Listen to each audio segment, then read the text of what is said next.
Honorable guests, ladies and gentlemen, good afternoon. Welcome to the HKU Distinguished Social Sciences Lecture Series. Today's lecture is titled Ambition, Migration, Desire, and Fatigue in China. My name is Rosita, a Year 1 student from the Faculty of Social Sciences. It is my pleasure to be your host this afternoon. Thank you all for joining us today. To begin, we shall start with the welcoming remarks. Please welcome Professor Wen, Dean of the Faculty of Social Sciences at the University of Hong Kong, to deliver the welcoming address. Professor Wen, please. Thank you. Thank you. Good afternoon, colleagues, students, participants. On behalf of the Faculty of Social Sciences at the University of Hong Kong, I am extremely pleased to welcome you all to attend this event. As some of you might be aware that last fall, our faculty launched a new distinguished social science distinguished speaker series. And so our goal was to create a dedicated platform to bring world-class scholars and pioneering thinkers to our community, whose work is profoundly inspiring and also impactful and deepening our understanding of our increasingly complex world. And today's talk marks the second one in this speakers series. And we've moved our venue from our beloved, smaller social science chamber to this lovely hall. So our social science chamber can house about 80 to 100 people, and this one, where I believe 250 people to 300 people can sit comfortably. And it is truly wonderful to see so many of you are gathered here today to attend this event, and thank you all for coming. So now it's my distinctive pleasure and honor to introduce our distinguished speaker today, Professor Biao Xiang. Professor Xiang is among contemporary China's most influential anthropologists and thinkers. He earned his BA and MA in sociology from Peking University and his PhD in social anthropology from the University of Oxford. He has been the director of the Max Planck Institute for Social Anthropology in Germany since 2021. Having previously served as a professor of social anthropology at the University of Oxford. Professor Xiang's research addresses one of the defining phenomena of our era, migration and mobility. He examines diverse forms of movement, internal and international, unskilled and highly skilled, emigration and return migration, as well as the places and people left behind. Focusing on China, India, and other parts of Asia, he uses migration as a lens to investigate a wide range of critical issues in political economy. Through this approach, he has profoundly deepened our understanding of state-society relations, labor dynamics, social reproduction, and the intricate governance of mobility. His contributions have been widely recognized. He received the 2008 Anthony Lee's Prize for his book, Global Body Shopping, and the 2012 William L. Holland Prize for his article, Predatory Princess. His 2000 Chinese book, 跨越边界的社区, published in English as Transcending Boundaries in 2005, was reprinted in 2018 and is widely regarded as a contemporary classic. His 2020 book, Self as a Method, co-authored with Wu Qi, was named the most impactful book of the year in China by Douban, a widely read online platform. I hear some, smiling and laughing. And what truly sets Professor Xiang apart is his commitment to public engagement. Through public-facing articles and interviews, his ideas regularly spark vital discussions both within China and globally, his writings have been translated into Japanese, French, Korean, Spanish, German, and Italian, a testament to the universal relevance of his work. Today, we have the extraordinary privilege of hearing from a truly prominent scholar and thinker, Professor Biao Xiang, whose groundbreaking work has continually sparked and inspired and challenged us to rethink and re-examine how people move, how people live, how people interact with the state and with one another. And with that, ladies and gentlemen, please join me in extending a warm welcome to our distinguished speaker, Professor Biao Xiang.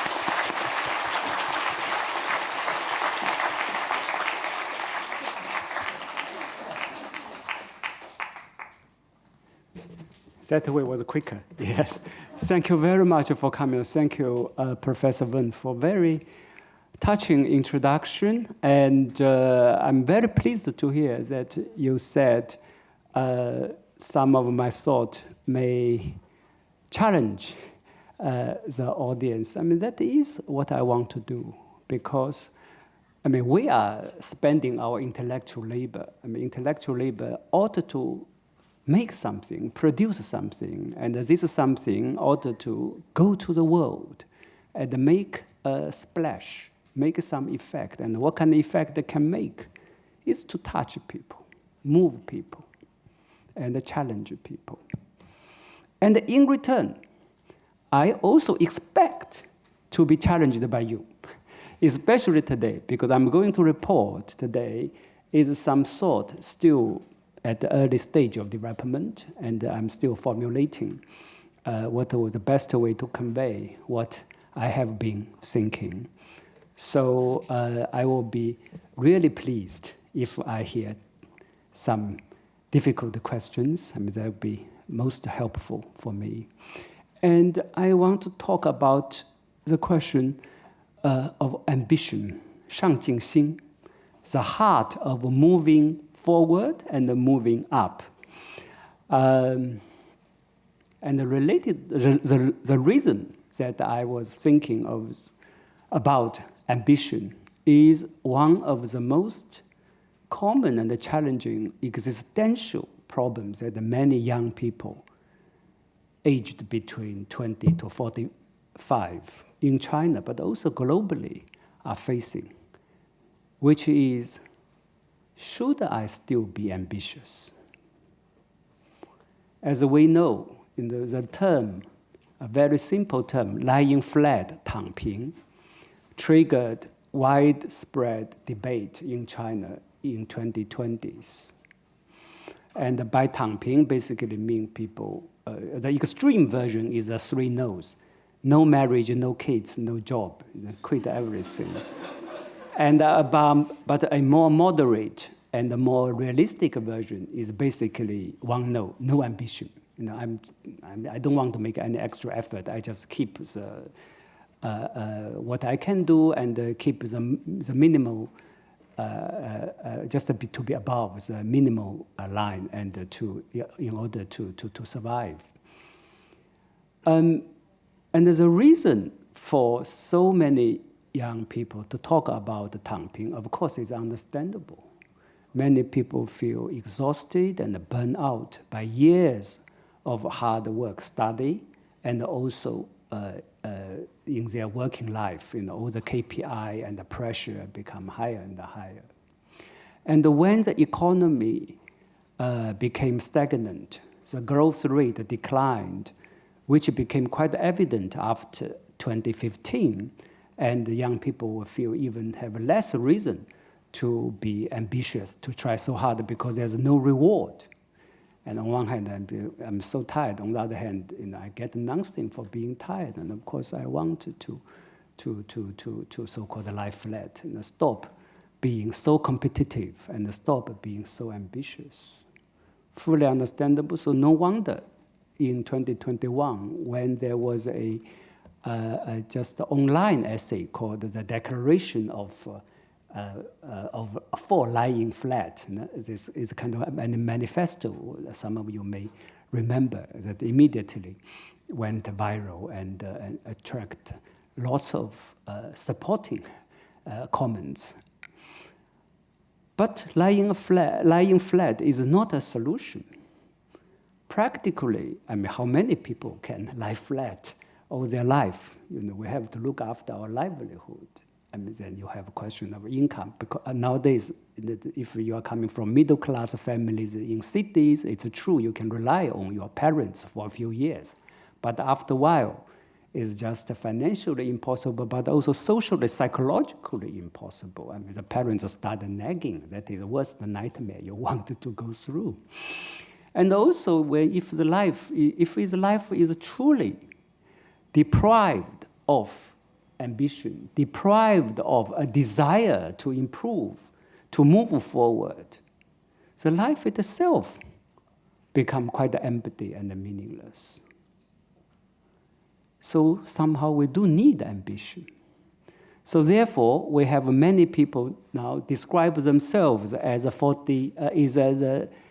45 degrees. 45 degrees in between 0, you're lying flat, and 90 degrees that you're working hard.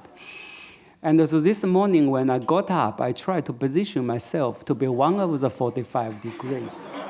And I found that it is extremely difficult. It is very, very demanding. Probably it's much more demanding than the degree 90. So therefore, degree 45 people, I mean, I think for many people, it is a quite accurate description. Is not an act of balancing, balancing between ambition and lying flat, being relaxed, but rather is a position of being torn.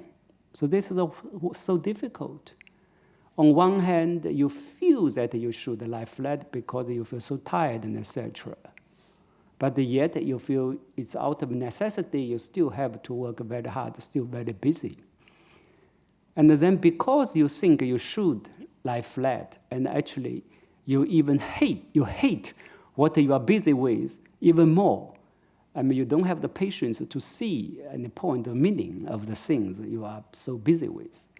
So 95 is not a balanced action, rather it is really a torn and most distorted position, but it is most necessary, because now you're torn between the two, and you have to have your income, so therefore you keep this 45 degree position, which means there is lots of confusion and pain about how your life should be led. So this is the question I wish to address, and that is not specific to China. If you look at globally, bullshit job, which is a bestseller, it shows how much it's a very deep resentment of the job many professionals are doing. Bullshit job mainly are white-collar jobs, and the burnout society, another bestsellers, and then you quiet quit, or massive resignation movement in the US, and the social withdrawal in Japan, and etc. And yet, these are very different from the Great Resignation, despite they sharing the same name. Different from the Great Resignation as advocated by people like Marcuse, Herbert Marcuse in late 1960s. And at that time, he said we should just exit from capitalism. We should resign from this commodity economy and the capitalist production system in order to find out our alternative. So in 1968, the Great Resignation means a very ambitious, revolutionary action. But today, if you look at people talk about life flat and burnout and the resignation, is mainly a sign of feeling powerless. So it's not an ambitious project at all. It's anti-ambition. So how should we do this? I mean, that is a very important question for individuals, but for collective, for society, this is extremely important, because human energy, human attention probably is the most precious resources that we have. It's a question of how we should organize human energy and human attention. What kind of ambition is the right way to mobilize people, to call people's attention to certain things? And what kind of ambition can be rather crushing and even oppressive? So that is really a question that we should all think about, especially now, with great uncertainty and with the economy and the society are going through structural transformation. We should think how we are going to reorganize our own energy and attention and reconfigure the meaning of life. So that is both individual and fundamentally social and collective. And why does this all happen now? And before that, before moving to I wanted to provide a historical explanation of that. But before that, I wanted to introduce a very simple kind of classification, just to show as an ideal type to illustrate what have changed. It seems to me that the effect of ambition, the social effect of ambition, namely how you and I experience ambition and how we experience the result of ambition have changed over time. And it changed from what I called a model of with model of ambition, or you can say ambition with, to a model, just to use a shorthand, ambition against. Ambition with means we seek, pursue betterment with other people, in time and with time, and riding on emerging opportunities that come to us along the way. And then in this process, you feel growth, you feel the augment of your life force. And ambition against is a pursuit for improvement against time, against all kind of constraints, and against odds, against other people through competition, and fundamentally against yourself. I am not good enough, so I have to improve. The two types. And a typical example of ambition with is a sports team. I mean, if you organize a sports team, you can say almost by definition they're very ambitious because they wanted to compete with others, they want to win, right? And very ambitious, have a clear goals and wanted to improve. But if you ask each member within the sports team or club, nobody feel pressurized, and rather people feel opposite. People feel very happy. People feel content when they try to improve together with their team members, right? And then they train themselves, take time, and to enhance their skills, and compete. I mean, if they win, they celebrate. But if they lose, it is okay. Certainly not the end of the world, because through the whole process, they feel their skills have been improved. That is the biggest joy. I mean, I think the biggest joy for sports team actually is with other people. There is a collective there. And ambition against the typical image is certainly not a sports team, but rather imagine this room. Now all of you are taking examination. And it's the same examination. And you are sitting with many other people. But you are very ambitious, try to get a good score. And this is a competition of you against all other people in the same room. And then it's exam, so therefore you are tested. So you are trying hard in a way against all the questions, against the examiner, the person who set all the examination. And the examination, of course, you also struggle with against the time. You We have wanted to every second matters. You have to be very careful to calculate how many minutes should be spent on this question and the other question, etc. So this is also a kind of collective, but this is a collective of many isolated individuals. People are sitting together doing the same thing, and the sameness make you feel fierce competition with others, against others. And then, and fundamentally, the ambition against lead to a attitude of against the self. Blaming the self is not good enough. And a PhD student who is now studying in Europe told me that, and during our conversation, suddenly he said, the one image keep coming back to me. That image is winter time in a cold bed in my dormitory in my high school time. I was reciting to myself again and again the famous passage of the Mencius. Probably you can guess what the passage it is because you heard of it all the time. When the heaven is to confer great responsibility to somebody, and the heaven must suffer that person's mind and test that person's body and strain the bones. Oh, that's quite a long one, 呢? 天之将大任于斯人也. And then two more informants, completely unrelated, told me the same thing. In high school, they read again and again. But all the three are men. So there is a bit of gender dimension here. The female experiences self-denial a little differently against the self.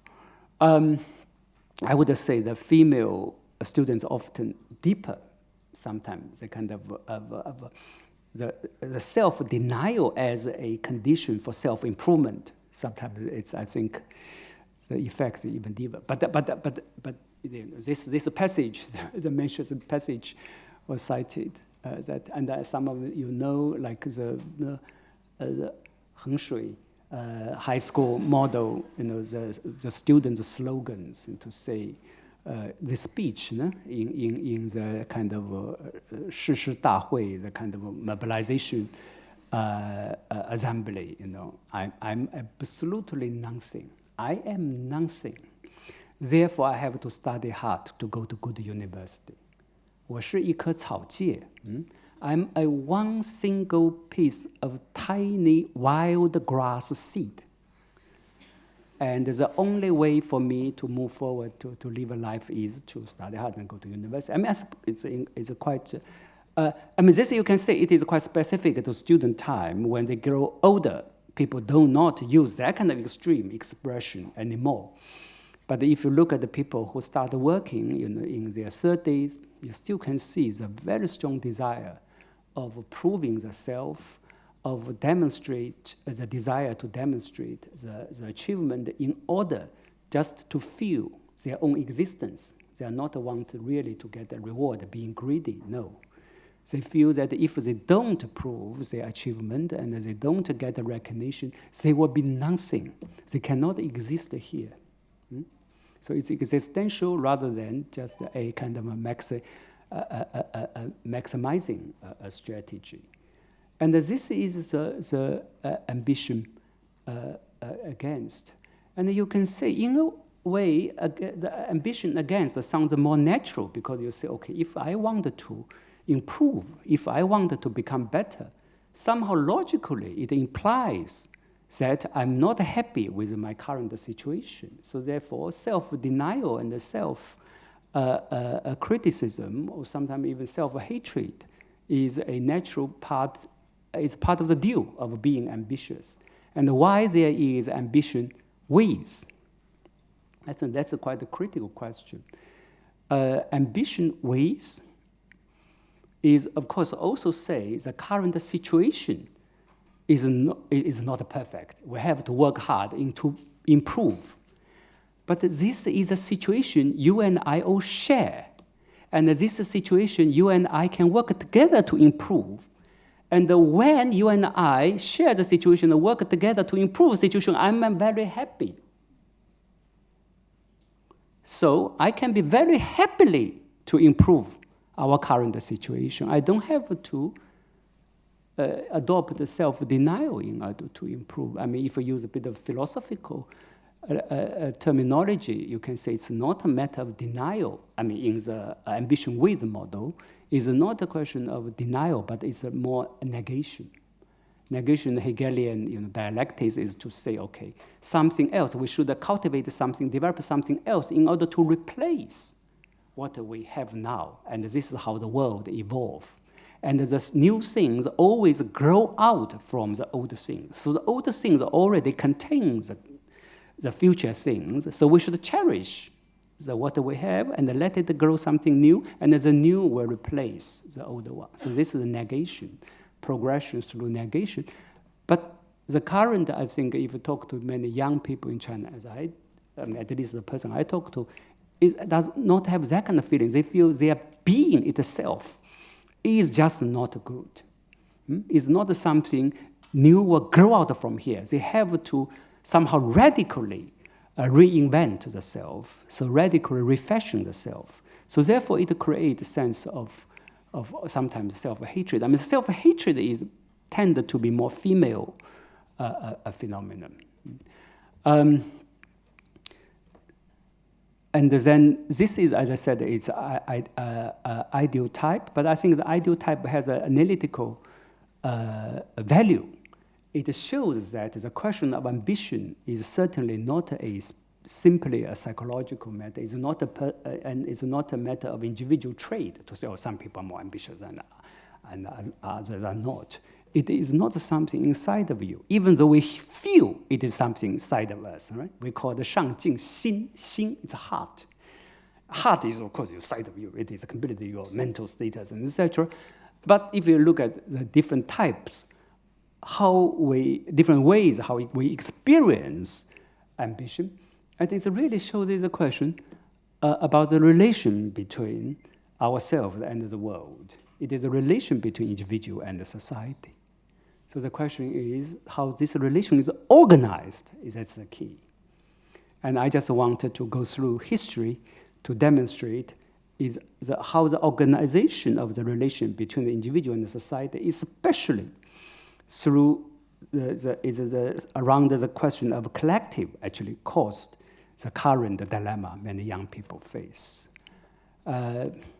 Just to tell you very quickly, my basic conclusion is that it is a loss of concrete collective. Concrete collective as a form of life, meaning friendship, or neighbors, and certain colleagues with whom you have a sense of solidarity, that kind of thing. The loss of that simultaneously created isolated individualism as well as abstract collectivism. Simultaneously, look at the opposite, but actually they come together. And these two work together, isolated individualism and abstract collectivism work together, create that kind of against a model of ambition. I mean, just imagine the examination hall situation, and that is what I meant by the combination of isolated individualism and abstract collectivism, because by sitting together, doing the same exam papers, and feel the heaviness of the air, hear the tick, tick, tick of the clock. This is absolutely a collective force. But everyone is doing that, therefore you have to do well in order for you to get the opportunity that you want. And that pressure is created by nothing else but the collective. But this collective is not a concrete form of life. It is abstract and force over you. And then, at the same time, you sit with many people together, so therefore there's a collective force. But it's all, you sit together as competitors to each other. It's isolated individualism, right? And this is just a metaphor, but of course, we need to look at larger political economy about how our education and work, even family relations are organized. And I just go through history by through 4 stages to say how the things have evolved in modern China. Nowadays, the stage 1 is the end of 19th century and the first half of 20th century, when I would say actually is a time when the modern notion of ambition was born in Chinese society. We feel Chinese society is quite ambitious society by and large. I mean, like Hong Kong especially, it's a very entrepreneurial, people are kind of restless, full energy. You normally feel that is a very ambitious society. People 不认命, people say, I can always be better. But actually this is my hypothesis. I don't know whether we have historians in the audience, but I feel that is actually a very, very recent phenomenon. If you look at the political economy of the agrarian economy of Chinese society and look at the hegemonic ideology of Confucianism, especially the official version of Confucianism, but of course, let alone Taoism and Buddhism, the Chinese society is not very ambitious. Basically, they say, we should repeat. The repetition is more important, the harmony and order. If you want to stand out to be better than others, that is discouraged. You do have some stories, very ambitious scholars who become 状元 or work very hard, etc. But that is for elite, not for ordinary farmers or craftsmen. And I tell you a story, you may be surprised. In 1976, or 1977, I'm not very sure about a year, and one young man from I read the story later on. I was too young to observe what I'm going to describe, so I don't want to mislead you about my age, and or I want to make sure that you know. I'm not that old. And so 1976 or 1977, a person from my home place, and I think he was doing some trading. It's a craftsman doing some trading related to metal and lots of money. Because at that time, the economy start, the Cultural Revolution came into the end. There's a little market mechanism emerging. And he did that, he made the money, and he was not married and very young, and he built a 2-story little house in the village. So that was the highest building in the village, and also in a quite good spot. And the father every day was stand in front of the house with the 牡丹牌香烟, that was regarded the most expensive cigarettes, in hand, standing in front of the gate, to whoever passing the building, offer 1 cigarette. And can you guess why the father did that? Because the father, in a way, was very worried about what the son did. You built the highest building in the village. Now I have to offer cigarettes and offer my respect and offer my humbleness to all the fellow villagers and even to other passengers in order to save our face. Because you young guys, you don't know, you are too ambitious. Now I'm more the wise man, now I have to come out to do, to compensate for your ambition. So that I just want to say that there was lots of actually cultural sensitivities about ambition. Ambition was not regarded as a good thing. And then in the 1990s, there's lots of official propagandas about the so-called 致富光荣. It is glorious to get rich.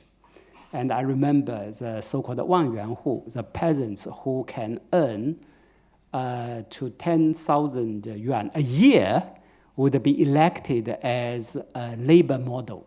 And they were given a huge, this red flowers on the stage and etc. The government officials will come to praise you. Why do they do that? Because at that time, many Chinese regard getting rich is not a good thing to do. So actually, it is the Communist Party have to use all propaganda machinery to tell people you should get rich. So to instill the notion of ambition. So that's now just come to my mind. I mean, one of our alumni in Peking University have the famous line in the early 1990s. They said, okay, China need a market economy under the gunpoint. He used the word 刺刀下的市场经济. He meant Chinese society, Chinese people are too conservative. So the government must use some very hard force in order to encourage market economy, encourage commerce. So just to say that something we take for granted, but in history, actually, there are always lots of turns. But now go back to the question of ambition. So ambition is nothing natural. But the turning point was, now we go back to history, but of course, before that, we did have the notion that, okay, we should catch up, we should improve, right? Like a great leap forward, that kind of state-led, very ambitious project was launched before. And where did that come from, given the very long tradition of Confucianism? I think that came from the end of the 19th century. It is really the crisis of the nation, because the sudden, the Opium War, suddenly the Chinese elite, the Mandarins found, oh my God, we thought we are the center of the world, but suddenly all this Bagua Lianjun and particularly the British just came to bully us like this. Therefore, we have to really deny and criticize our old cultural tradition, and we have to reinvent ourselves. You all know the May 4th movement. The May 4th movement is, in this sense, is an extremely ambitious movement. They say we should reinvent Chinese culture. We should reinvent Chinese people. And we should reinvent the Chinese nation. I mean, to be honest, very few countries, very few places in the world had been so radical. And this is shape our consciousness today and shape Chinese history, and it has to be analyzed again and again. But that time, it introduced the idea that human agency is extremely important.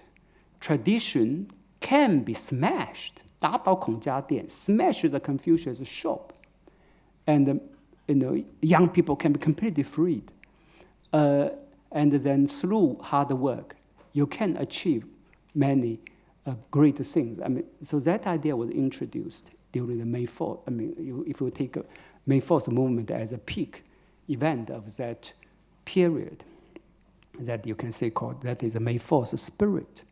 But the May 4th spirit and the 救国, the rescue nation movement, of course, were confined to a small number of elite, because most people, illiterate farmers, I mean, they are not thinking their own life in that way. Oh, I mean, I can't imagine, like my grandfather in Qingtian County, and they will stand up to say, I'm going to reinvent myself. But the people in Peking, the Chengdu shows, they will say that. But anyway, that reshapes the elite culture very, very clearly. And so there, I mean, what I want to emphasize at this stage, when the idea of ambition was introduced among the elite culture, it was very closely tied with a collective imaginary. The whole idea is to say we have to reinvent ourselves. It's about the nation. The unit was the nation. It's a collective project. It has to be ambitious. And whether or not it has to, what about individual? And at that time, I mean, there's lots of discussion about the individual liberation, including 自由恋爱 and 感情, individual emotional freedom, and etc., but not so much about ambition. And the second stage, from the 1950s to the early 1980s or the end of 1970s, which a period we can simply call the planned economy period, a couple of things happened. And the most important thing, I think, is that it introduced a concrete form of collective life. And at the same time, make that kind of ambitious pursuit internalized or individualized. Individual people feel they have to pursue, have to improve themselves. And the reason that these two important change happened during these 40 years, 30 years, I think there are at least three. Right? Number one is that the material basis, the success of socialist revolution and the 1949, established the communist system, did create a material basis in which you can have a collective form of life. This guaranteed jobs for college graduates, and of course a very small number, but for the mass number of people in the countryside, you have a commune system. Of course, we developed through different stages, and then you no free market, no commodities. So people, and it's a quite very poor, but quite secure the job, and there's no competition, no individual competition for material rewards. So that is the I think it's extremely important because the basic livelihood were not commodities, and that changed after 1990s. That explains what happened now. This is number one. Number two, the work unit and the commune and the school have very concrete organizational arrangement of the Chinese society was put in place, and the people do have this courtyard culture. I mean, courtyard is a 大院 is the dormitory attached to a factory, and the people live collectively, of course, in school and etc. And thirdly is this the thought education. So this the collective ideology. You sacrifice for nation, and you sacrifice now for a better future. Now that kind of quite relatively abstract collectivist ideology became internalized. And the reason it was become internalized is related to the first and second reasons, the material condition and the political economy and organizational structure of life. But of course, it is also implemented through quite a rigorous like thought education and lots of ideological campaign and etc. I have vivid memory when I was young in the 1970s. One of the most distinct memory of my childhood is that my parents, who were high school teachers, secondary school teachers, very often had to participate in study sessions in the evening. Study session is to go back to the school and you read the People's Daily, or you read the magazine of the Red Flag, and then listen to the party secretary's speech about the current situation, etc. And often it took hours, and they came home after 9. So I was, 4 or 5, and I was very young. So I remember I cried. So that the study session was a very important part of life at that time. Then it is through this kind of exercise, you internalize the feeling that you, as a person, you just have to pursue, 要追求进步, you pursue progression and improvement in order to serve the collective better.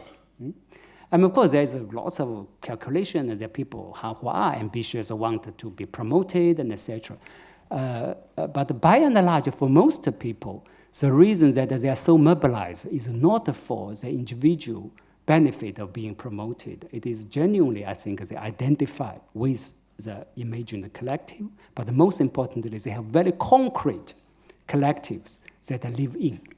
And I don't want to romanticize life under that period at all, because there's lots of feeling of lack of freedom, oppression, and even brutality involved in that, because when your life is all organized in that collective way, especially there's lots of imposed this thought, education, and ideological exercise. That was not popular among ordinary people. But nevertheless, that period of time turned this ambitious language that was used to be the elite language before the 1950s to very popular language.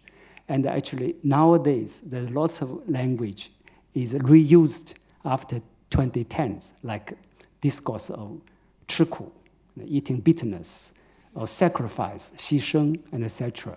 And you sacrificed, 先苦后甜, any sweetness must be preceded by bitterness, etc. All this language, the consciousness was introduced during that time, but in a very different context. So that is the second stage, is that you have collective form of life, and also you have very collectivist ideology, and make this ambition individualized and also very popularized. And the third stage, I think we probably running out of time. I just probably skip. The third period is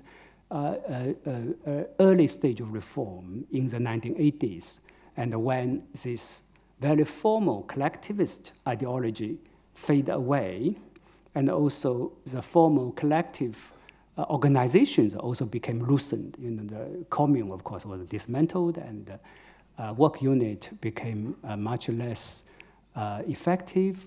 But the people still maintain their collective form of life, especially the countryside. That is, I'm using my Zhejiangcun work to, the migrant entrepreneurs at that time.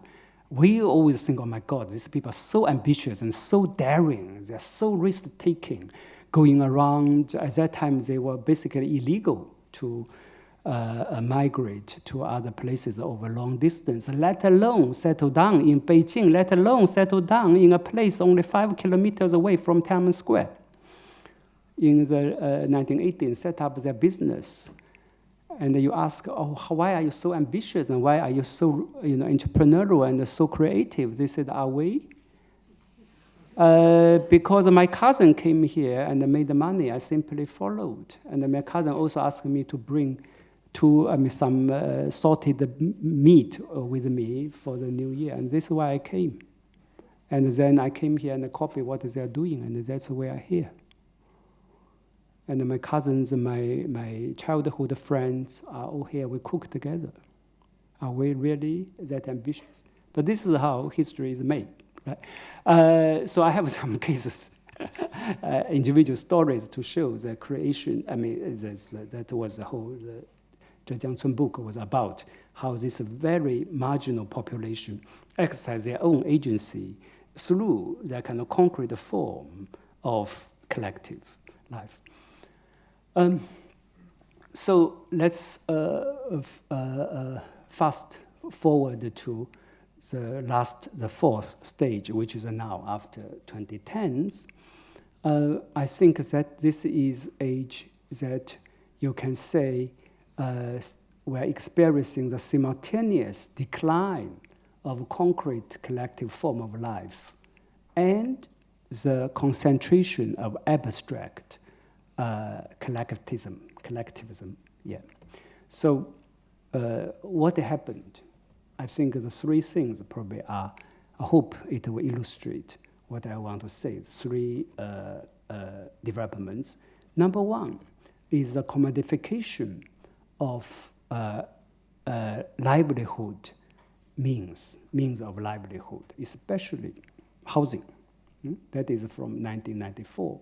Start privatizing housing, and by the end of 1990s, it was completed. And the Chinese economy has been driven by real estate industry. And what does it mean when the housing become privatized? And it means that you have saved lots of money in order to buy this very basic things for your own, to meet a very basic need, just have a roof above you, But you say, no, I'm buying a house, working so hard to save money. It's not only to buy an apartment for my own living, because this value will also increase. And also more importantly, if I don't work hard and save money now, the price will increase and I wouldn't be able to afford it. So therefore I have to work very hard to buy one. And buy one, then another place, okay, have even better, newer house emerged. I should move on, I upgrade, because my cousin and classmates now already, living in that type of condominium. I'm still living here without a swimming pool and etc. So I have to move up. And this is the individualization of life, but the very fact the real estate market operates in this way. You believe the price will go up, and believe not only believe, but also it's actually going up all the time, and which completely distorted, divorced from the actual needs of human life, right? The real estate industry become a kind of a force. It's in own right. It's a result of collective action. It's because you are buying and I'm buying, everyone is targeting the same thing. So collectively, we create this collective force, which is above and beyond and outside of us, and which force us to do lots of things, compel us to do lots of things, right? So that is this is one. A second example is the standardization of economy, and especially the increasing importance being attached to academic credentials. When I was young, there's informal economy is still quite vibrant. You don't need any college degree. You don't need high school degrees to really go to the market and make a livelihood, make a living. But now it is almost impossible. Everyone have to follow that quite increasingly narrow but very, very well charted, well organized path to progress. Which school you go, what kind of credential you must get in order to get what kind of job, and etc. So it is a very individual pursuit of your life. But why you feel you have to do that? Because everyone is doing that. Again, it's a collective force, and without a collective form of life, without a concrete, so you feel very lonely. And you're doing the same thing with other people in a very lonely, and in a way that you feel very vulnerable and being constantly forced and oppressed. And the third interesting change is the return of lots of revolutionary discourses, but in a radically different context. I think after probably it's 2015, we see more and more these kind of discourses like, now I can't remember. Basically, there's lots of slogans related to revolution, related to military, basically to say we have to discipline ourselves, we have to work hard, and have a bigger picture, bigger vision, etc. And who are promoting these languages? Of course, government are, for understandable reason, are promoting this language. But the most effective promoter of this language was high-tech companies. And some of you must know the Alibaba Golden Code, Ali Jingju. Yesterday's best performance is the starting point of today. Life is a struggle, and you will be reborn after the hardest struggle. There's seven lines, and the new employees of Alibaba are supposed to memorize them because they will be tested.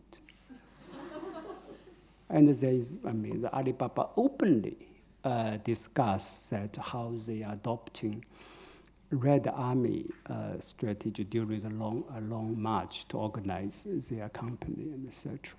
Then how to understand this very collectivist language and discourse now being used by, you can say, the most capitalist sector today, right? I mean, that is, we can go deeper to understand, I mean, it's not simply exploitation, but it's also kind of subjugation and really create new sense of self, because they do pay you very well. If you really follow all this golden line and they take yesterday's best performance as today's worst, and they do give you lots of money, etc. It's an individual material that will be gained by applying this collectivist ideology, abstract collectivist ideology on yourself. But what we now witnessed, that as I said at the beginning, you now like as if we are caught up in a dilemma. You cannot really lie flat, but you can't really continue being so ambitious and working so hard. Part of the reason, not the reason, I think that is really proof it is not a sustainable situation if there's no concrete collective form of life. And it's not sustainable. We only pursue our individual interest, and it's make it even less so, and probably very damaging if we legitimate and justify this individualistic pursuit through this collectivist discourse and ideology. And that is I see it as the biggest problem. And then the three things are related. The loss of concrete collective form actually is the common reason for both of the isolated individualism and the rise of abstract collectivism as an external force that oppress us. So therefore, if you ask whether there's a conclusion, I think the overall conclusion is that it is important to pursue the concrete collective form of life. What are they? I don't have any prescriptions of what they look like, but you're nearby. And a sense of solidarity is important. Have a sense of solidarity with whomever they are, and to become more analytical about this kind of abstract collectivism, and become more reflexive of all these individual imperatives. Now you feel it is all individual coming from inside. No, they are not. It is all the social forces, the collective forces is playing trick on you. It is collective forces going through you, and you feel as if there is such a thing, urge to be ambitious. So this is, I don't know whether it has challenged everyone enough, but I certainly await your challenges. Yeah. Thank you very much.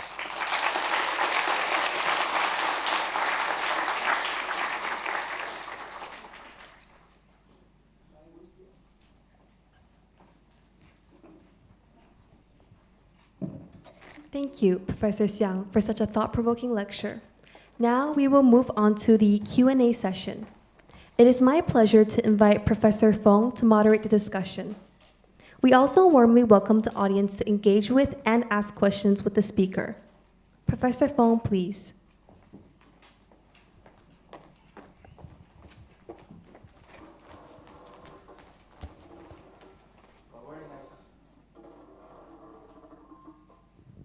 Hello, very nice to see every one of you, and thank you so much for Professor Xiang to share with us some of his very stimulating thought. I'm sure that many of us will have questions now. We have about 25 minutes for us to ask questions. If you have a question, please raise your hand. Oh, I already see a number of hands. And also, please introduce yourself, a little bit about who you are, what are you studying now, before you ask the question. Can we collect the three? Okay. So we collect three, and then we pass the question to Professor Xiang. Maybe from there first. I see that gentleman over there. Hello, thank you for your time. I'm actually a graduate from, I already graduated from the Hong Kong U, so I used to study economics here. So my question is, so when I look at the word ambition, I think of, I think it points at somewhere far, and as opposed to the nearby as your concept. And also, I think it implies a sense of initiative, subjectivity, but itself does not like define a clear meaning of what is ambition. It is closely related to social morals and also to the values of the time. So I think you mentioned that there is a gap between the collective, abstract collectivism and also isolated individualism. But I think what fills in the gap is the institution. And as you said, all these government propaganda and also these slogans from tech companies. But my question is, do you think reconstructing the nearby is a universal solution to everybody? Could it be just a bourgeoisie fantasy, or it's just a, I don't know, if it's just a middle class thing? It does not apply to us all because it's such a high demanding thing for everybody. Thank you. Thank you. So may I ask, when you ask the question, please be brief, okay? All right, there's a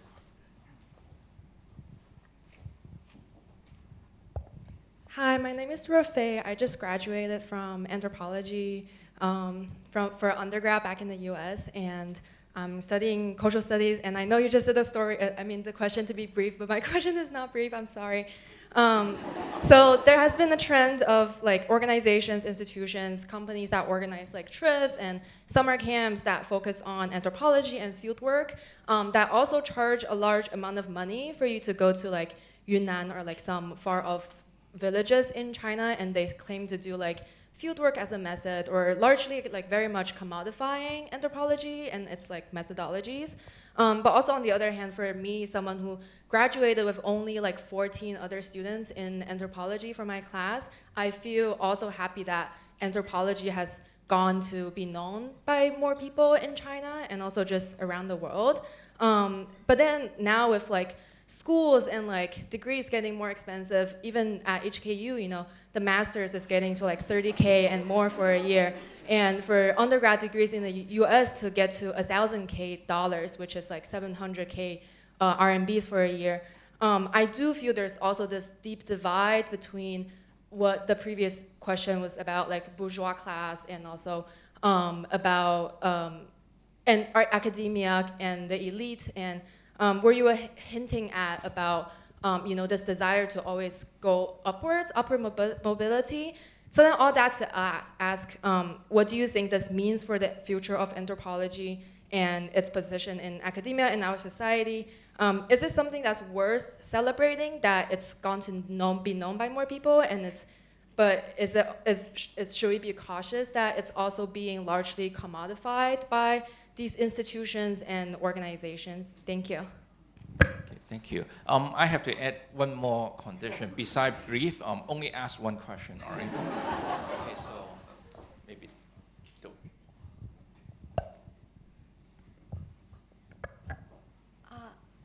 Hi, I'm from the master program, and this is my second master program. I used to have my first master program in the US, also studying anthropology. I just have one question. It's like how to balance the identity as a researcher, or when you do when doing the fieldwork. But actually, you are already part of that field. Like I used to study a topic like urban village, but I'm already a villager there. But at the same time, when I'm doing the fieldwork there, I'm also a researcher. It's really hard to balance these two identities. I'm just wondering how to do that. Thank you.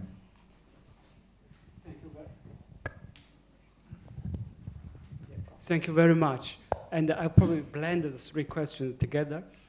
2 points of responses, you know, whether nearby is really confined to a small group of elite, and whether companies are commodifying anthropology for their own profit.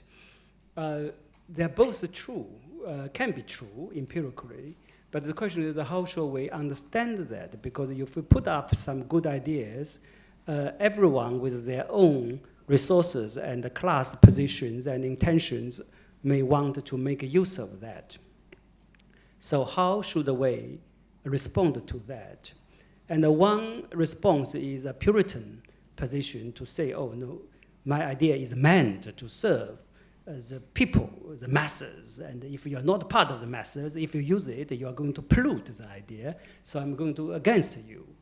And again, a second view is, again, this they'll probably go back to my little communist root, is a united front strategy, is to say, that is a thing. It should be experimented in all kinds of life contexts. If someone wanted to use this idea, even though for their own intention, which I don't identify, but as long as it's legal and it's basically ethical, I would say that is opportunity for us to observe how these kind of ideas or thought are used by certain group of people, and maybe there are some lessons that we can learn, and therefore to further develop the thought and to apply that to larger bases of a population. So it's true, the most probably visible way of doing the nearby projects are educated middle-class youth who have who can afford to lie flat for a while. But you can say many people cannot afford. But nevertheless, that kind of spirit and also their practical exploration, their method being developed by this group of people, I think it's still something useful. And this is a responsibility of intellectuals. And we are not kind of person stand outside of practice and where the pure, in pure share and then comment on them. You are not doing the right thing. You are doing the right thing. Because the things just happen all the time. The question is how we can absorb all the useful things from different elements, then to put it in a different format, develop a thought, therefore better use. For example, the companies are using anthropology. The first question is why do they do so? And this certainly shows us there's a demand for this type of knowledge. And number two is how these companies sell this type of knowledge. How do they package it? What is attractive? Why do they make it attractive? And why can't we do that? Free to people, right? So that is we have to play that kind of game. So that is then related to the third question about identity confusion. It's a very different line. It's very difficult to draw a line between insider and outsider. For me, that is a point. And in today's condition, we need this type of research, which is try to grasp the complex internal contradictions and the constantly evolving dynamics. That is the key.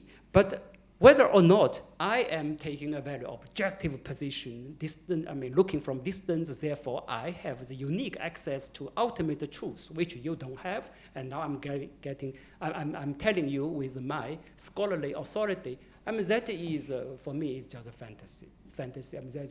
So for me, I'm very happy that my identity is all messed up, and I think that is actually a very important source of my energy that sustain my intellectual work. Okay, so we take 3 more questions. Maybe someone from there. Thank you very much. My question is going to be very short. There is a temporal element, temporal dimension to ambition. And you didn't really, you went temporarily, historically through your 4 stages. But I wonder if there's also a change of relationship of people in relation to time. That's my question. Oh, that's really a lot question. The one in the middle, yeah.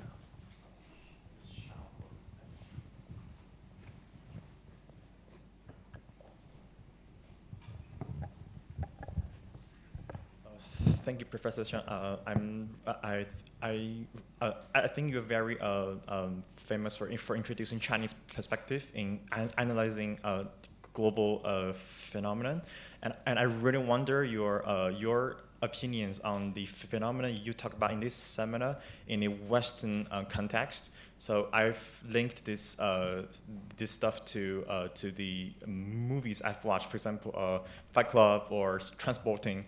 So the Western society seems to have talked about this problem like 10 years, 20 years ago. So how do you view the differences we are experiencing in Chinese and Western society. So can we learn something from the Western progression and process of experiencing the same problem and phenomenon? Thank you. Should we take 4 questions with so many hands? The one in the front. You want the question become shorter, the number of questions become larger. Hi, Professor Xiang and Fang. I used to be a student in sociology, CUHK, and after that I worked for tech company in China for 6 years, and I am back in academia as a PhD. So your book was very useful to overcome the work meaningfulness during my work. And my question today is, I wonder what is the government's role in the third phase, because you mentioned the 3 phases. The first is in the 1950s, and the second is the revolution. And both the government works very strongly in shaping how people work and how people live. I wonder in the third phase, what is the government's role? The one there. Yeah.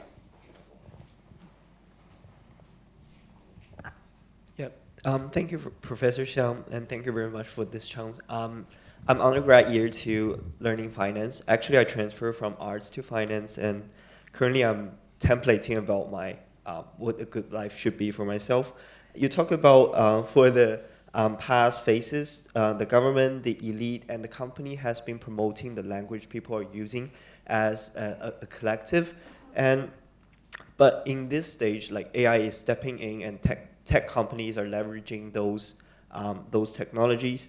For people who are trying to reflect and thinking what a good and concrete collective should be, our power is like, I really wonder whether our power should work and what kind of power is going to drive the next phase of how the collective should be.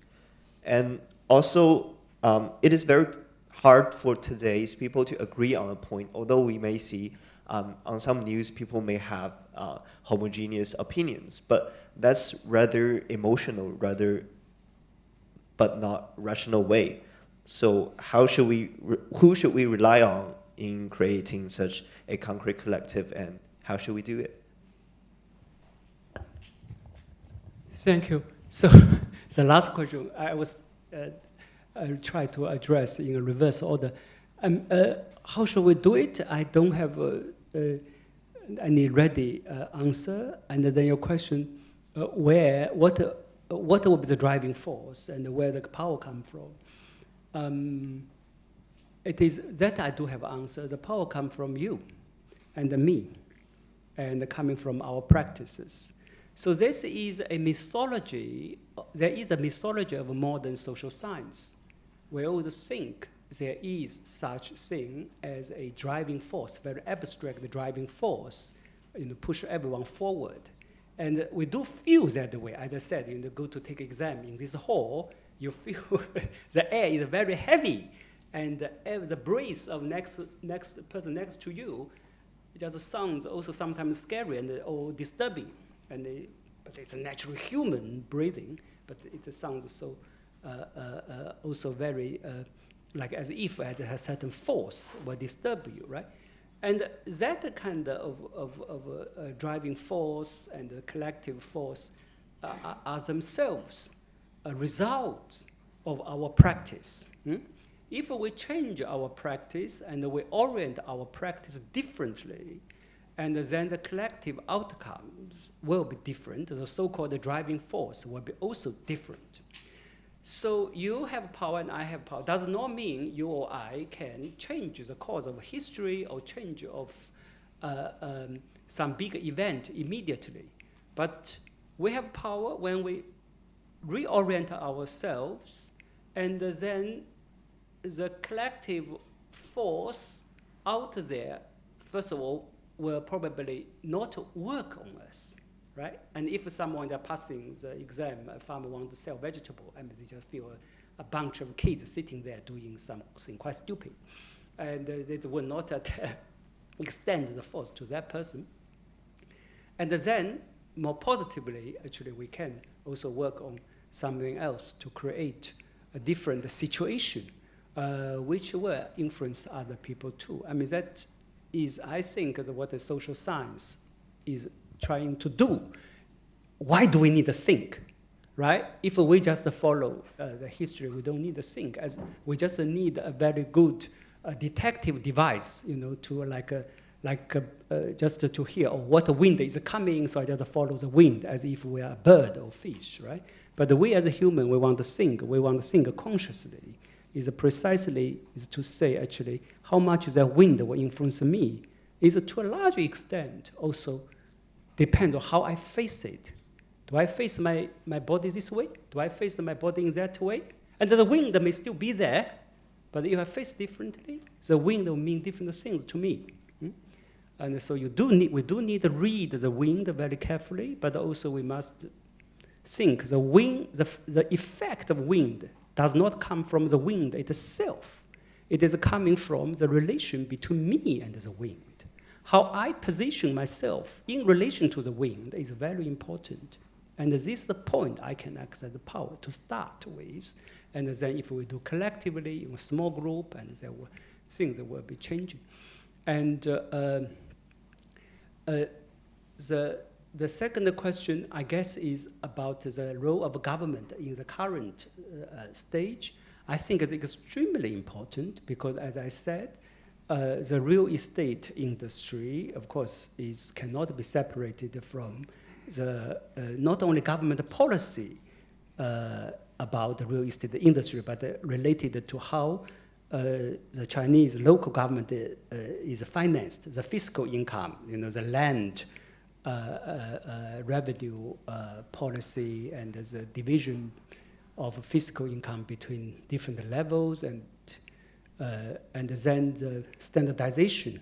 The importance of academic credentials is related to what I call the formalization of economy, because the informal economy becomes more and more difficult to operate, and then the capital-intensive and technology-intensive economy take a larger and larger share, which means everyone has to act, everyone have to get a degree, have to follow the same path. And then, of course, the discourse is very much related to government too. Here is not this is not a criticism of anything, but it's because you can say the formalization of economy is a good thing, is a progressive, is a make the economy in general more productive. But the business of researcher is also to understand what does this mean for human experiences, right? Is not to, so again, here we are not standing here just to say, oh, this is bad, so this should be canceled, stop. You can't. Actually, it is not all bad or good. The question is that is maybe a good thing, but it's created a new contradiction. And this new contradiction is quite consequential. And how are we going to do it? How are we going to face it? That's the question. And whether the Western or other societies have gone through this already, therefore we learn experience from them, I think certainly this is something we should pay attention to, just as we pay attention to many other societies, like so-called primitive societies. How do they handle the question of ambition? How do they regulate competition, right? I mean, the classical example of anthropology, potlatch. Potlatch is very much about the story of ambition, is to say the chief of a tribe at a certain season should damage all their wealth or hand out their wealth, and to compete who damage more of their wealth. And then you gain status, you gain prestige from your members. And that is, you can say, actually is using the people's ambition for status in order to keep basic egalitarian relations among all the tribe members, right? So we also something learn from that. So it is, but the reason this is number one, we don't look at, some societies ahead of us, so therefore we look at examples from them and follow them. But also there's another thing is that we also have to recognize the specificity of the Chinese society. For instance, the revolutionary experiences and the revolutionary legacy are very important. China would not have developed so fast over the last 40 years Had China not gone through the revolutionary experience, had not the Chinese population somehow shared that type of ambition. And also the peasants want to migrate, and no matter how hard and etc. Right? You sometimes single-minded, they wanted to make more money for their children and etc. And that type of social energy has its own specific history and also very specific meaning and emotion for people who lived through that experience. So it will be very dangerous if we just think, oh, this is just one manifestation of some universal human pattern, so we can learn from other society mechanically. No, we have to look at the history in a very specific way in order for our thought to be meaningful for people in a very specific context. And then the time question, and it's true, as I said, it's when you are in high school students and early first or second year college students, they are most ambitious in terms of their expressing their life goals. And then when time passes by, they're getting older, and of course the way how you experience ambition will be different. And at a certain stage, probably you become not ambitious, which is quite common life experience. Then the key question for me is not ambition as a universal human experience or psychological trait, and how that manifests itself in different populations. That will be a very classical empirical research. But what I am worried about is this very specific dilemma. Young people 20 to 45 years old in China have a dilemma. Should I be ambitious or not? And I want to lead a meaningful life, responsible for myself and for others, and I want to get things better, therefore ambitious. But yet I feel it makes my life so tiring, exhausting, and I don't want it. So this dilemma, how to address it, that's the real question. And this feeling, of course, is a result of historical change and political economy. I wanted to get that right. So therefore, it is not a theory of ambition. It is more a theory of Chinese social change, I would say. So the micro life course, maybe I should add that to enrich the empirical, or to nuance the empirical description of the situation, but that itself is not my concern. Because of the time, we take the last round of questions. I still see a lot of, maybe the one in the middle.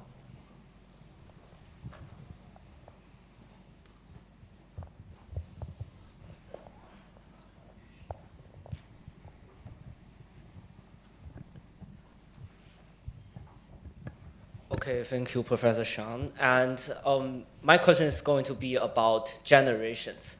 Probably I'm not being with the same generations with you guys because I'm still in high school. So yeah, I just turned 18 few months ago. So as you mentioned, one of the reasons, the factors that shapes our ambitions is the society. So the most important factors that guide us to shaping the ambitions is probably our older generations. For example, our teachers, our parents, and a lot of other peoples.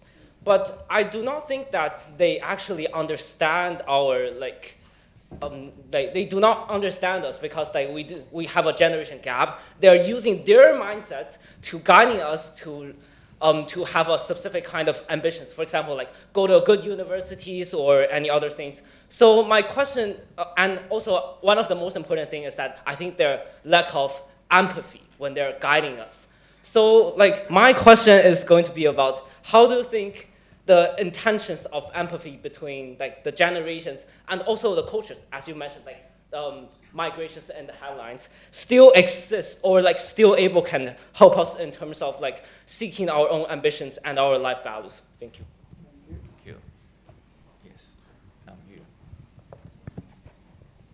Yeah, but I'm waiting for one in the front.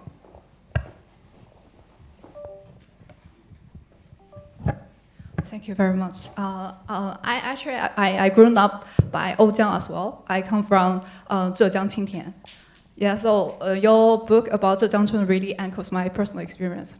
Currently, I'm doing my PhD in management, and I may have a more like a comment instead of question to what you talk about today. So you talk about the two types of ambition. One is ambition with, and the other is ambition against. And I feel like I feel like maybe doing academia is like a good contest to study these two logics, I would say, because I felt very conflicted when I was in my PhD program. I feel like these two types of ambition coexist in the program. So it's mainly about the relationship between me and the community. So when it comes to ambition with, I feel like on the other side, we are encouraged to work with others. Like we need to build this scientific world together.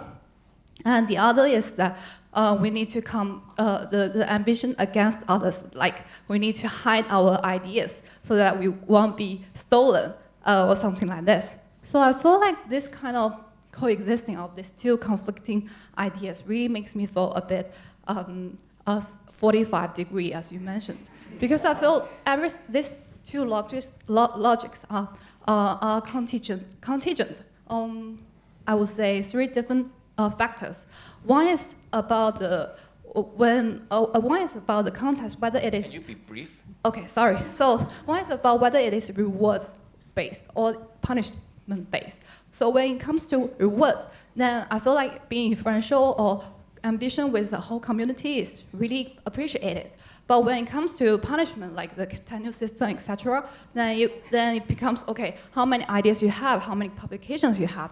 And the other two factors I would say is one is like the obvious logic, which is more openly advocated. And the other is more like a hidden agenda by individuals. And the third element is more like the elite versus like grassroots system. So for elite, I feel like it's much more easier for them to really to have this kind of like have the say, have the voice to determine whether it is what or like ambitions with is a good system in the academia. So yeah, I feel like it's more. Excuse me, because we are already overrun the time. Can you? Yeah, Can you I end think in one that's what I sentence? want to say, and I'm curious about your thoughts as well. Thank you. Thank you. Sorry, and then we take a question over there. Yeah, that. Yeah, I'm a year one student from Faculty of Social Sciences, and my questions is similar, but I'm very focused on the concept of ambitions with and ambitions against.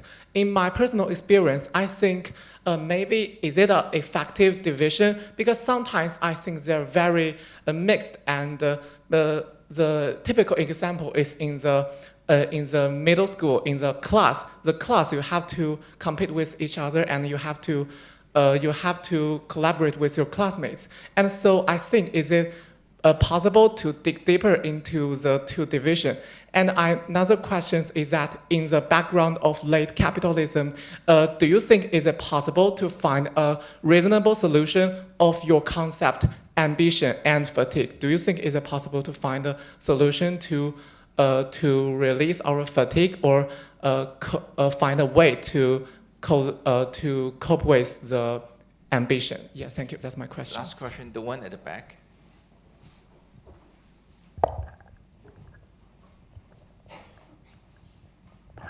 Thank you very much, Professor Xiang, for the fascinating work.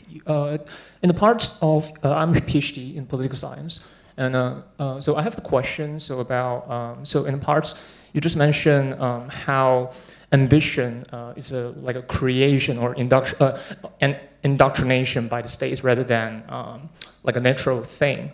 And the question is, and you also I noticed you used cultural sensitivity of ambition. The question is, how do you distinguish cultural sensitivity, or how do you justify, wow, this is a cultural sensitivity of ambition rather than a cultural sensitivity of expression of ambition? Thank you. Yeah, the last question I have to, if I understand you correctly, and I would respond by saying that ambition and the expression of ambition, they are different, and of course they're closely related, because when ambition becomes a social fact, it requires expression, requires its symbolic representation in communication in order for your personal desire of improvement become socially recognizable. And but this is the same thing for any social phenomenon. Yeah, and then how do we distinguish the two? I think we can. I guess your question is probably asking whether the ambition itself probably is not so problematic, but sometimes the expression of ambition is problematic, because I mentioned all these discourses are now promoted by like big companies, right, as a very particular way of expression. If it's just a question of discourse and expression, why do we take them so seriously? Because people may deep down believe in something else. In that regard, I would say we should distinguish the two. But the reason we need to distinguish the two, meaning is the representation and the ambition as individually felt feeling, is precisely to say how the two are related through certain mechanisms. And this also explains why young people feel the question of ambition is particularly taxing or sometimes painful, because they are more likely affected by hegemonic expression of certain feelings. I mean, if you hear that all the time, it's coming from companies like Alibaba or Tencent, and young people naturally feel that it is the right thing, because it's there's lots of psychology and philosophy can be talked about, and people understand the things through association. Alibaba means this, and if the company meaning this, progressive and success, saying things like that, then the things being said itself carry certain weight. I have to take it seriously, etc.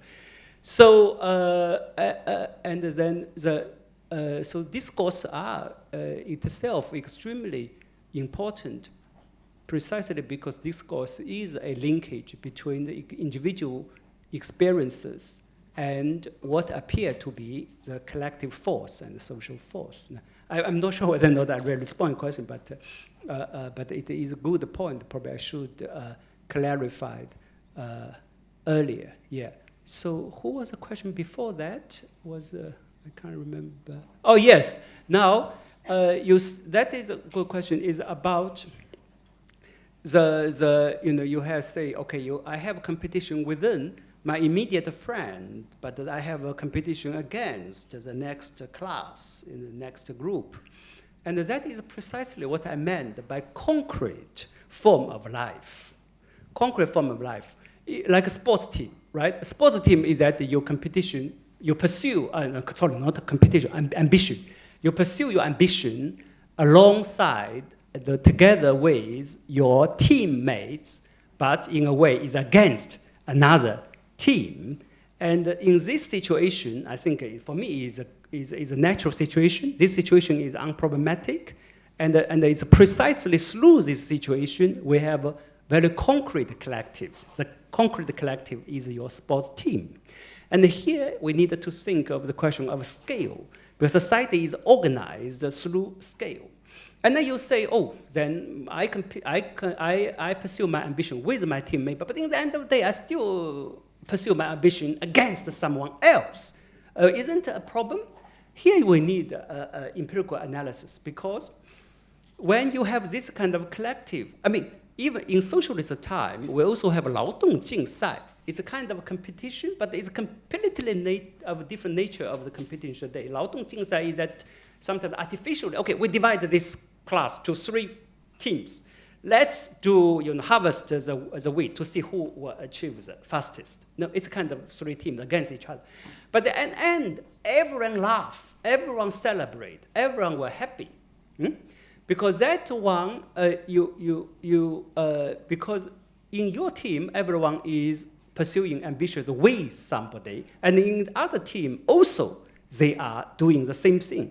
Everyone is energized, and everyone recognizes that kind of grouping actually is a part of game.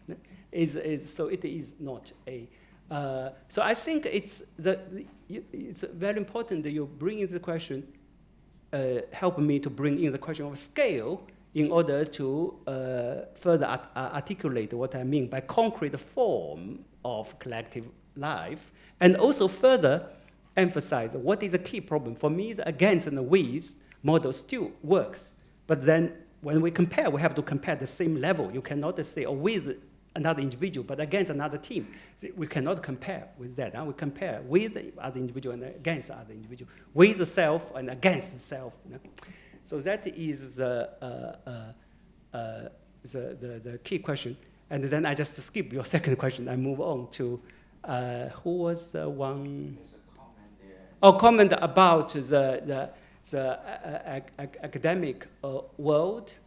No, I agree. And then the question is, what is a problematic? I mean, of course, this is the ideal type, right? With and against the ideal type, and in real world, probably the two are a bit mixed.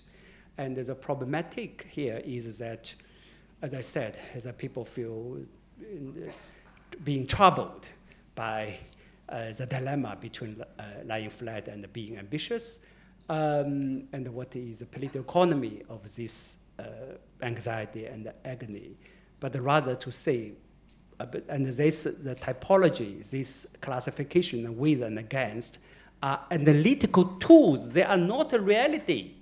These are tools. Analytical tools is invented by researchers' mind in order to probe the problematic. The problematic itself is that the dilemma about ambition. If we feel there's no dilemma of ambition, and there's no point of talking about ambition with or against, in my view, because this tool is meant to serve understanding the problematic. And otherwise, anything can be divided in this way or that way. If there's no clear purpose, I think we don't need to waste the energy of doing that. And finally, I'm so glad to see a newer generation to be here and ask this very important question. And the cross-generational gap is a very big concern in general, as well as in particular in relation to the question of ambition. And the parents often say, oh my God, you young kids lose all your ambition, lose all your energy being lazy or lying flat. The parents get very worried, and they say, you should learn how to eat bitterness, and we have done all that, and etc. And how to understand the intergenerational relation is a complex question. But here I just mention one point, which is immediately related to my argument, is that why do the parents feel difficult to understand their children's feel that they are burning out, they want to take a rest? And why parents take their experiences of going through hardship as something natural? There's a good reason behind that, which is, at least in the Chinese context, the parents did work very hard, did suffer, did eat a lot of bitterness, but they did not experience it as a sacrifice, as eating bitterness. Because what they experienced was ambition with. But now they look back to say, you see, this is the kind of clothes we wear, when I was your age. And my father told me something. I told my wife, and it was quite touching. He had a new pair of shoes, was very happy going to school. And whenever there is a snow on the road, some part of the road was dry already, some part is snow. Whenever there was snow, he would take off the shoes. And he will wear the shoes only when the road is clean, because it is much more important for him to protect the shoes than protect his feet. And that for him, but now you sound, oh my God, how this is all suffering. But he did not feel that way, because there was a sense of hope. He was looking at school, and there was unthinkable opportunity for him and a very poor peasant's son and etc. Right? And you have all other things.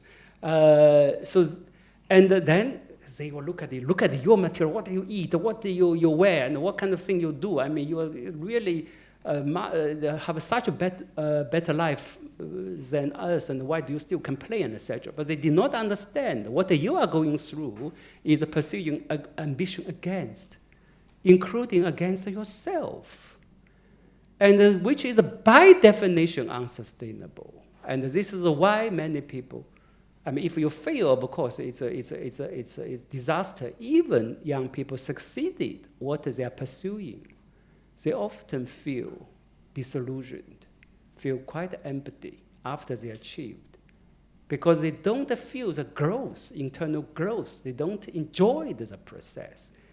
They use ambition to compel themselves step by step, almost force themselves to reach a certain point. Once they reach, they collapse.